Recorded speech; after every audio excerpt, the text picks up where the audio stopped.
बोलिए द्वारकाधीश भगवान की जय हो। आज का प्रसंग है जरासंध के जन्म और मरण की अद्भुत कथा। जरासंध का जन्म साधारण बालकों की तरह नहीं हुआ, बल्कि 2 माँ के गर्भ से आधा आधा बालक 2 भागों में पैदा हुआ और फिर दोनों भागों को जोड़कर एक बालक जरासंध बना। यही प्रसंग सुनाने जा रहे हैं। आशा करते हैं आप इसे अवश्य ही पसंद करेंगे। यह प्रसंग महाभारत के सभा पर्व से लिया गया है। बृहद्रथ नाम के मगध देश के एक प्रतापी राजा थे। काशी नरेश की 2 जुड़वा बहनों से उनकी शादी हुई थी। राजा के वृद्ध होने पर भी कोई संतान नहीं थी, अतः संतान के लिए वो दुखी रहते थे। इसलिए राजा ने संतान के लिए तपस्या की। एक दिन गौतम ऋषि के पुत्र चंड कौशिक ऋषि ने अपने आके उनके नगर में आकर एक वृक्ष के नीचे रहने का प्रबंध किया। बृहद्रथ ने ऋषि के पास जाकर उनका बड़ा ही आदर सत्कार किया। राजा को संतान के लिए दुखी जानकर ऋषि ने यह जानने के लिए नेत्र बंद कर ध्यान लगाया कि राजा के पुत्र न होने का क्या कारण है। तभी ऊपर से एक आम आ गिरा। ऋषि ने उस आम को अभिमंत्रित कर राजा को दिया कि यह फल तुम अपनी पत्नी को खिला दो, तुम्हें पुत्र रत्न अवश्य प्राप्त होगा। राजा उस अभिमंत्रित आम के फल को एक पत्नी को ही ना खिलाकर उसके 2 टुकड़े करके दोनों पत्नियों को ही एक एक टुकड़ा खिला दिया। दोनों को गर्भ धारण हुआ। कुछ समय बाद प्रसव दोनों को ही हुआ, परंतु दुर्भाग्य है कि दोनों रानियों से मनुष्य शरीर का आधा आधा भाग उत्पन्न हुआ। इस घटना से दोनों रानियों ने राजा के भय से उन मांस पिंडों को एक कपड़े में लपेटकर एक विश्वसनीय दासी के द्वारा गोपनीय ढंग से महल के बाहर रखवा दिया। इन टुकड़ों के आधा होने पर भी इनमें जीवन था, अर्थात वे दोनों टुकड़े जीवित थे। अचानक ही मगध राज्य में ही रहने वाली जरा नाम की एक राक्षसी मनुष्य के मांस की खोज में घूमते हुए वहां आई। जरा राक्षसी को वो मांस के टुकड़े मिल जाते हैं। उन टुकड़ों को उठाकर ध्यान पूर्वक देखने लगी। दोनों टुकड़ों को मनुष्य के एक पूरे शरीर के लिए एक दूसरे का पूरक देखकर राक्षसी आश्चर्यचकित हुई। संयोगवश उसने कौतूहल से दोनों टुकड़ों को मिला दिया।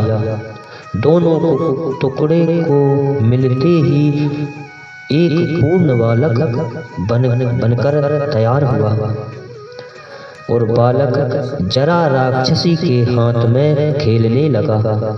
उन दोनों टुकड़े के बीच जरा राक्षसी के द्वारा ही संधि होने के कारण उस बालक का नाम जरासंध पड़ा।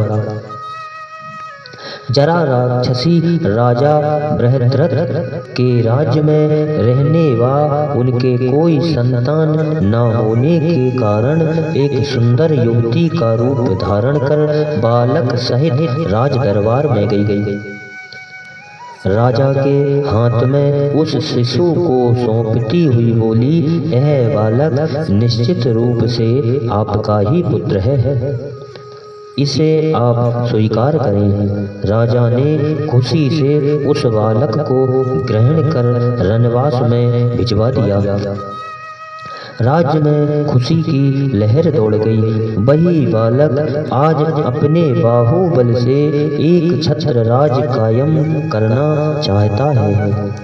100 राजाओं की बलि देकर यज्ञ करना चाहता है। जरासंध के शरीर में मुख्य विशेषता यह है कि आपातकाल में उसका शरीर बीच से काटकर भी 2 टुकड़े होने के बावजूद भी जीवित ही रहेगा। जितनी बार उसका शरीर काटकर अलग होता है उतनी ही बार वह जुड़ जाता है। भगवान श्री कृष्ण बोले, हे युधिष्ठिर, उस जरासंध को मारने के लिए द्वंद्व युद्ध में ही हराया व मारा जा सकता है। भीमसेन बलवान है, अजय अर्जुन हमारे सहायक साथी हैं। उसी प्रकार हम तीनों मिलकर पापी जरासंध को मारने का कार्य पूरा करेंगे। अतः आप हमें भीम व अर्जुन को उसको मारने हेतु जाने की आज्ञा दें। युधिष्ठिर ने भगवान श्री कृष्ण पर विश्वास कर तथा उनकी आज्ञा सर्वोपरि मानकर जरासंध को मारने हेतु जाने के लिए आज्ञा दे दी।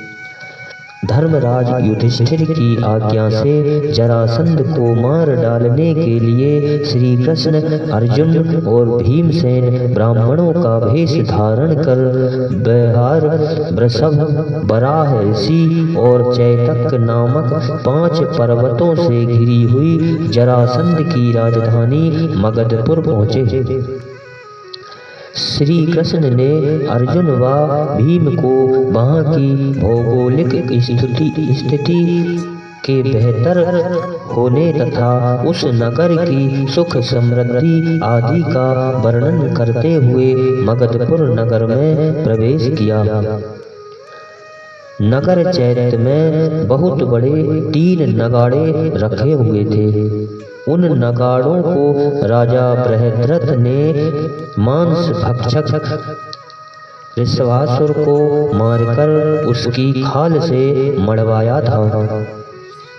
उन नगाड़ों का नित्य पूजन किया जाता था तथा उस पर चोट मारने से उसका गंभीर गूंजायमान शब्द 1 माह तक आकाश में गूंजता रहता था।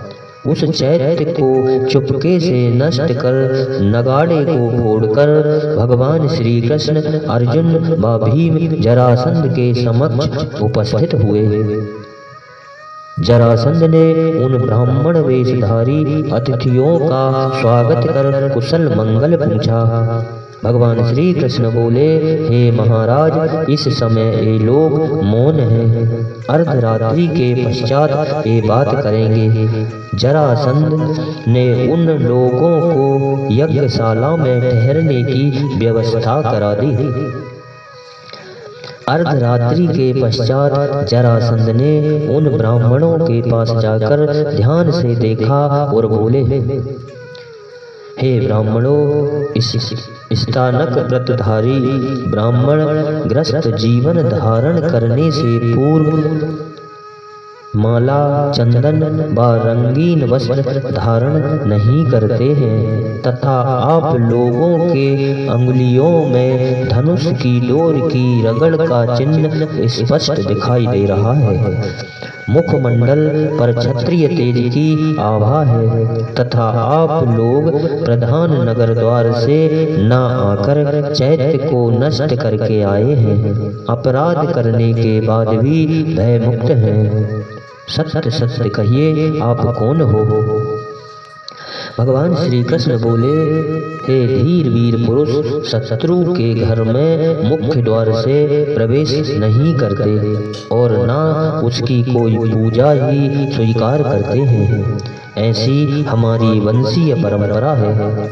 हम तीनों क्षत्रिय हैं। मैं तुम्हारा पुराना शत्रु कृष्ण हूँ तथा ये अर्जुन व ये भीमसेन है।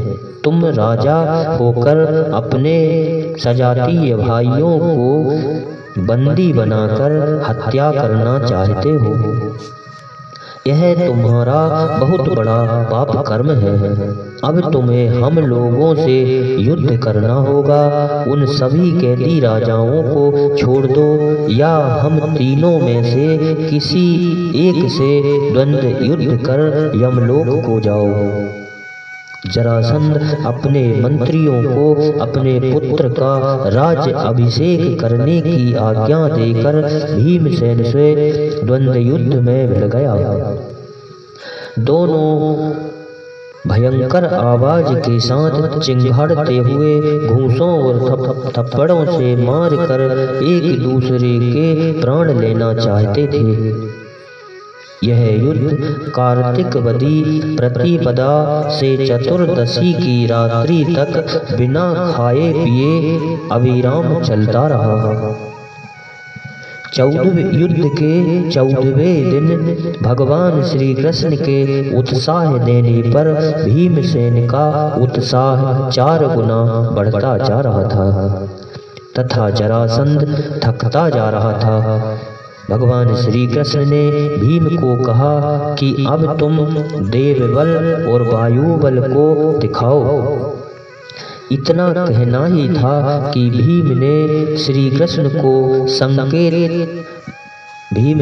भगवान श्री कृष्ण का संकेत समझकर वायु वेग से झपटते हुए जरासंध को पकड़कर ऊपर उठा लिया और आकाश में 100 बार घुमाते हुए पृथ्वी पर पटक दिया और घुटने से दबाकर उसकी रीढ़ की हड्डी तोड़ डाली और टांग पकड़कर चीर डाली। उस समय भीमसेन की गर्जना और जरासंध का चिल्लाना इतना भयंकर था मानो हिमालय ही टूट पड़ा हो। सभी जनता उस आवाज से आश्चर्य में पड़ गई। भीम ने जरासंध को भगवान श्री कृष्ण की प्रेरणा से चीरकर 2 भागों में विपरीत दिशाओं में फेंक दिया और जरासंध को मरने के बाद भगवान श्री कृष्ण ने भीम को हृदय से लगा लिया। जरासंध के पुत्र को भीम और अर्जुन से राज अभिषेक करवा दिया गया। अब तीनों भगवान श्री कृष्ण, अर्जुन व भीम बंधन मुक्त राजा सभी को बंधन से मुक्त कराया और इंद्रप्रस्थ आते हैं। युधिष्ठिर ने तथा अन्य नगरवासियों ने इन तीनों वीरों का खूब स्वागत किया। इन्हीं शब्दों के साथ बोलिए द्वारकाधीश भगवान की जय हो।